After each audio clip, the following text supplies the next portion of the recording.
Okay, so we're talking about oh, partial fractions, I guess, huh? Partial fractions. And the idea behind partial fractions is it's a way of rewriting p of x divided by q of x in such a way as to be able to integrate it nicely.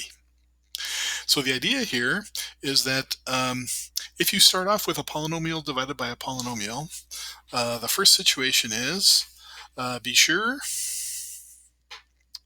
that the degree of p of x is smaller than the degree of q. So your numerator is a smaller degree than your denominator. If not, do long division. What? Do you remember how to do long division? I'm getting my paper screwed up again. How about the following example? X cubed plus 2x plus 3 divided by x squared plus 1 equals.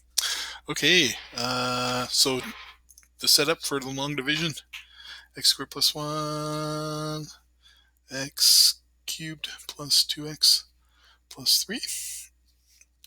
Right, so then you put your, how many times does x squared go into x cubed? That's x times, because now we multiply it out. X times x squared plus 1 is x cubed plus x.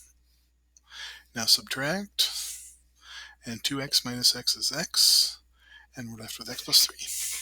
Good. So therefore, what we're saying is that x cubed plus 2x plus 3 over x squared plus 1 is equal to x plus 3 divided by x squared plus 1. So as a quick check, you could go ahead and multiply this out and see that that works. Now the second thing is that we said that this was hard to integrate. Is this easier to integrate? Well, the x is easy to integrate. So to actually integrate this, if we were to integrate x plus 3 over x squared plus 1, hopefully it's easier to integrate. We would rewrite that, right, as the integral of x plus x over x squared plus 1 plus 3 over x squared plus 1. Okay, so that one's easy. That one, you can take use u du substitution with u equal to x squared plus 1. And do you remember how to integrate that? Oh, you betcha. That's the inverse tangent function. So don't forget the inverse tangent for that. Good. Okay, so in the rest of what we're going to do, we'll assume that the degree of the numerator is less than the degree of the denominator. Okay, otherwise, go in here and do long division first. Okay, what's our next assumption? We're starting with p of x over q of x. The next assumption is that q of x is fully factored. What do I mean by that? Well, as it turns out, there's a version of the fundamental theorem of algebra that will say that the q of x can always be factored, a polynomial can always be factored into a product of linear and irreducible quadratic factors. Okay, so if you've had complex numbers before, the irreducible quadratic factors are where the complex roots are hiding. Otherwise, we'll have linear factors.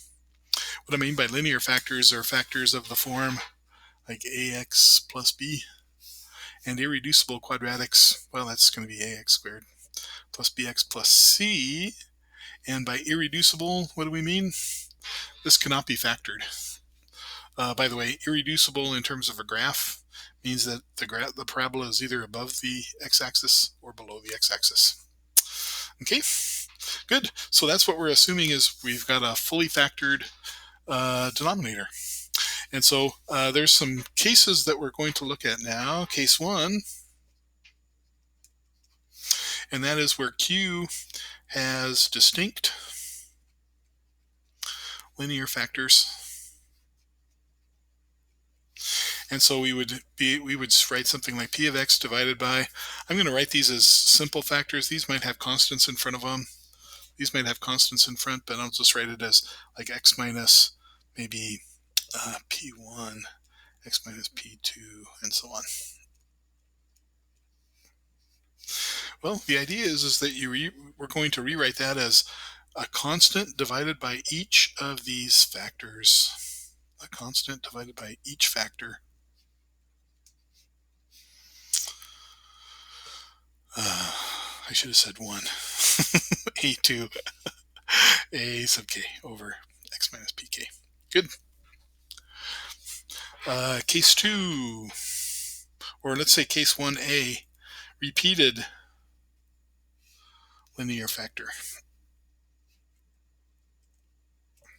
In that case, we have p of x divided by, let's say, x minus p1 to the r1 power.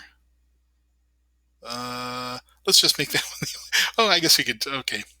You know what? Instead of doing the general case, let's just put a square there. Okay, so we're not getting too carried away. For P2, let's have 3 of them. Okay, we'll just do this one example.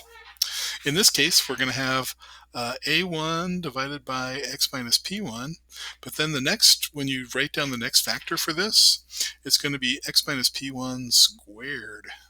Notice that this is still a constant, but this is now the next power higher. And you continue that.